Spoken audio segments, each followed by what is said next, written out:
All right, Dr. Hochschuler, how you doing today? Couldn't be better. Awesome. So we're going to discuss the Global Spine Initiative, what we're doing, what our backgrounds are, and kind of where the world of spine is headed. So why don't you give a little background about yourself and how you became a part of this Global Spine Initiative? Thank you.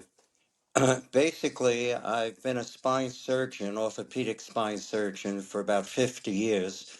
Retired a few years ago, but kept my interest in the spine world and the medical world and what's happening, et cetera, et cetera. And I noticed, having been one of the founders of the Texas Back Institute, that indeed a global approach or multifaceted, multi experience providers was the best approach to spine. We learned this when we started the Texas Back Institute in 1976 77 by visiting Rancho Los Amigos in California, which was a rehab institute to get people with spinal cord injuries better. And it was not a single specialty, it was a multi specialty approach, including psychologists, psychiatrists, physical medicine rehab doctors, physical medicine, rehab itself, and you name it. And they worked consistently and effectively to help patients with severe spinal cord injuries learn how to live with it. We adopted that philosophy at the Texas Back Institute, and we've always had a group approach with the person with the best knowledge of what to do at a certain point in time being the one to treat the patient. The patient then being the focus, not the doctor, not how much money one made, not the attorney, for sure not the hospital administrator, but the doctor being in charge with the patient being the center of the universe. Yeah, I mean, I think that's what drew me to you when we first started talking about the Global Spine Initiative. I'm lucky to be in a system like that down here in Fort Lauderdale with the Cancer Spine Center, working very closely with our rehab doctors and with our spine surgeons. But I think as we've seen over the last 5, 10 years, a lot of interventionalists and pain management doctors are working separately from their surgical colleagues. And like you said, the person that, in my mind, doesn't benefit from that the most is the patient, right? It's better for all of us to work together. Why don't you give us some background on the Global Spine Initiative, who the players are, and really where you see this going in the next 2 to 5 years? Well, initially, having seen what's happening in the lay of the land, I think whenever physicians get into turf wars, it's not in the best interest of anybody. I saw this happening in spine, and I've always been proactive in regards to looking where the puck is going, not a me too kind of approach to the world. So, as an example, years ago, I got involved, helped Harvard set up telemedicine. Well, now telemedicine, everybody knows it, everybody's using it, but at that time, everybody thought I was crazy. Well, the same thing when you had cardiovascular surgeons who used to be the king of the mountain, and then you had cardiologists. And the cardiovascular surgeon, well, I'm the king. Well, the smart cardiovascular surgeons recognized things were changing, and the interventional cardiologists could learn to do a lot of procedures that they could do better than a cardiovascular surgeon, and you didn't need to crack the chest. So guess what? The smartest guys joined forces. And then they opened their own institutions, like Baylor Heart Hospital in Plano, Texas, which two friends of mine have opened. They've done unbelievably well. But most important, the patient has done well. And I was a patient there several years back, and all I could tell you, the treatment was perfect. So I see the same thing in the spine world. The surgeons, be they, I almost said cardiovascular, but be they neurosurgeons or orthopedic surgeons, used to fight amongst themselves. They now are fighting with the interventionalists. Now, when we started Texas Back, we did all our own pain studies. everything from discograms to epidural steroids to facet injections to you name it. But as surgeons, we didn't find that stuff very exciting. So we had our interventionalists get good at this stuff by first watching us, then starting, us watching them, us helping, and then they did it on their own. And by this time, they do it much better than I could ever do it. So what do? You work together. You delegate to who's ever more proficient to do the procedure. Now, I know that's been in your practice, Anthony, and that's one of the reasons I was attracted to find you. You're not only about 3 generations younger than me, even though I don't know if everybody can see my full head of hair, but it's about like Anthony's. Yeah. But any, but anyway, uh, you know what you're doing. You like what you're doing. You care about your patients. It's not for the almighty dollar. And so I approached you and I said, what do you think of this idea?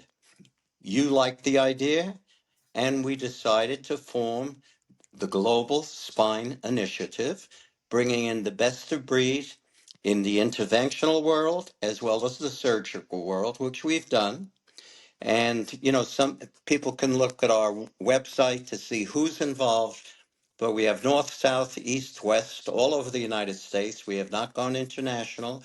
And our job is really to be kind of a fair observer of who's doing what and getting better access and treatment for the appropriate doctor. Yeah, I couldn't agree more. And I remember when you approached me about this, I was very excited to hear a surgeon saying, "Hey, we need to bridge this gap," because as an interventionalist, of course, we wanted to bridge the gap, but it wasn't going well. There were lawsuits for certain procedures we could do, where we can do it, when we could do it. And I said, hey, if this is going to work, interventionalists aren't going to knock down this door. We need the door opened by the surgeons. And you said, I'll get the surgeons. And I said, all right, let's do it. And kudos to you. This is a surgeon led initiative. I think that's a lot of thing that people need to understand is the interventionalists are advising, but the collaboration that we've had in all the meetings and every time we've gotten together is just amazing to me. And it really gives me hope and excitement about the future of spine. Because for a while there, you'd see another lawsuit come in where you weren't allowed to do this procedure, or you'd see another, society say, we don't think anyone should do this procedure except for orthopedic or neurosurgeons.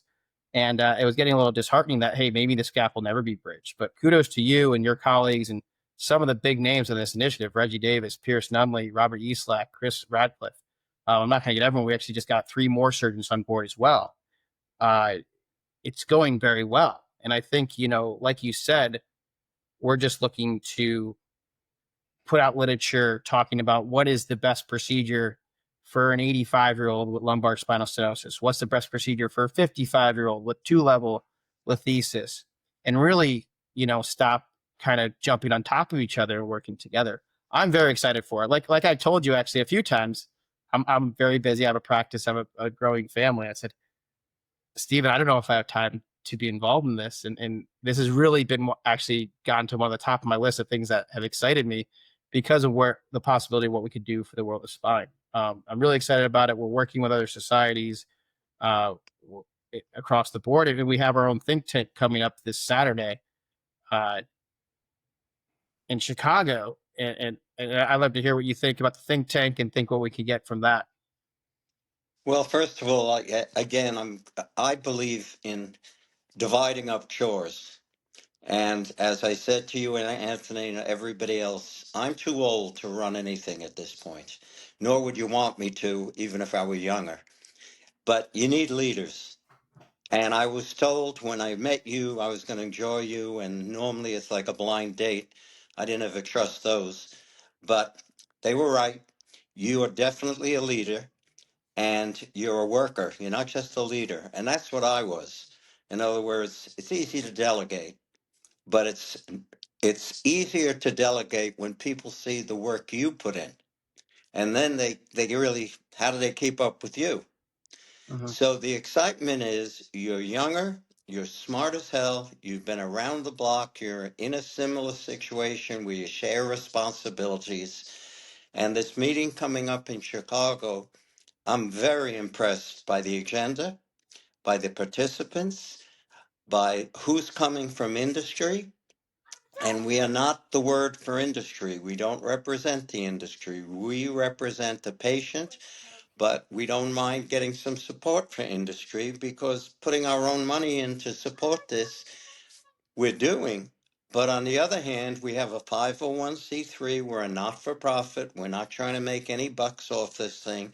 We're Mhm. just trying to make sure best care. And that's our goal. And Y- to date, I'm thrilled we're doing that. Yeah, you bring up industry, and at first when we were talking, I didn't know how industry would receive this, but I'm actually surprised and happy that they have all told me and others people in the group um, that they're very excited for this and this is long overdue. And that's on both sides of the aisle. The industry that works more with interventionalists and the industry that works more with the surgical side. So I think, like you said, there's some smart guys in these industry, right? They have big name CEOs, they have a lot of money. They see where the puck is going as well. I mean, we see companies like Globus jumping into the interventional space, Stryker jumping more into the interventional space. And I think they see where this is headed. And I think working together with surgeon, industry, hopefully hospital administration jumps on board an interventionalist with the patient in the middle, we can really do some big things. Um, I'm really excited for it. We have interventionalists on board. We have a lot of surgeons on board. Other people out there have asked us greatly to get involved, and like we aren't saying no because we don't want other people involved yet. It's just because we need to make sure we do this the right way and get it off the ground and really get it running. I'm excited. I and would love to hear your final thoughts on we have the think tank coming up. We're going to work with NAS. What other societies you think how they can get involved, how they can help out with the Global Spine Initiative? I think most societies now are worried. Physicians are not going to meetings as much. NAS, almost, I don't know, 47, 48% of their exhibitors are not coming to the next NAS meeting. Well, things change. You got to adjust. I've spoken to the head of NAS. I have ideas for him. They might have to coalesce a few different societies into one so they get a critical mass to come to meetings. But I'm good on that thought process. I don't want to run anything, but I enjoy participating. And I think where you've done such a great job is bringing a lot of the interventionalists, running the meetings, setting the agenda, bringing in Christy. You need an administrative head. She's been fantastic. She even got me on this podcast. I don't know how, but I'm on. But nevertheless, you need that kind of teamwork, enthusiasm, energy. That's what I look for in anything I'm involved in. You bet on the management. When I say management, including you and myself, Mhm. nothing happens just wishing it. You got to put in the hard work. And all I can tell you is I'm going to be 83. I feel like I'm 30, but I got a lot of fire left. You pull a lot of weight, and I think you're underselling yourself. And it's been amazing to work with you and watch you along with this process. And the interventions you mentioned are doing a lot of heavy lifting too on the side of Dr. Singh, Dr. Azim, Dr. Bailey Clausen, Dr. Penchow. Um, e- Everyone is really excited to get this going. We're excited for the think tank this weekend. And we're going to have more podcasts like this. There's no host. I'm not the host. I'm just asking Dr. Hochschuler some questions here. The next podcast will be another interventionalist with another surgeon. They might be talking about something else. Probably dive into the world of spinal stenosis or dive into the world of back pain or radiculopathy or disc herniations and really go from A to Z on how we can treat these patients from anti-inflammatories in rehab to full 3-level fusions and everything in between and how we can collaborate together. And that's what the world of spine needs. That's what people are asking for. That's what patients are asking for. So I might this is, even interject that we're going to have our own podcast, as you're saying, our own YouTube channel, I guess. And there should be part of it where we take questions, live questions from patients, ooh, I like that a lot. where we can answer. We're not practicing medicine over the internet. We're just giving knowledge that we have based on questions the audience has. I like that a lot. Once we get a critical mass of followers, we could do some live podcasts with maybe 2 or 3 doctors on it, and that'd be real exciting. And that's what this is about. Put the patient in the middle. You know, a lot of people say, "Oh, I don't know what you're doing, if it'll work or not." It's for the patient. It's for the patient. If this doesn't feel like it's applying to you, maybe it's not supposed to apply to you, right? We're looking to put the patient in the middle of spine care, and in the end, everything will follow. So this has been great. Thank you, Dr. Hochschuler, for jumping on. Thank you. Chris, Thank you for Chris, Christy for organizing this.